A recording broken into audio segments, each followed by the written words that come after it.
Pwede papaganon natin yung lure. Papaganon natin siya. Papaganon, papa-U-turn.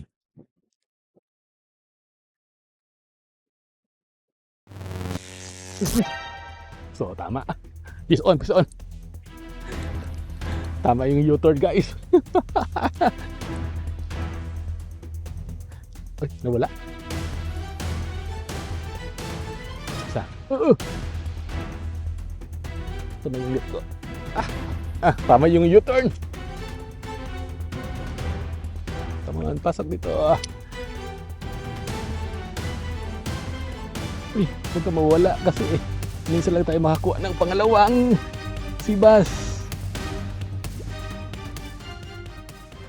Yes! First time natin na makakuha ng sunod-sunod na sibas na talaga na safety natin. Pasok sa net. Yes!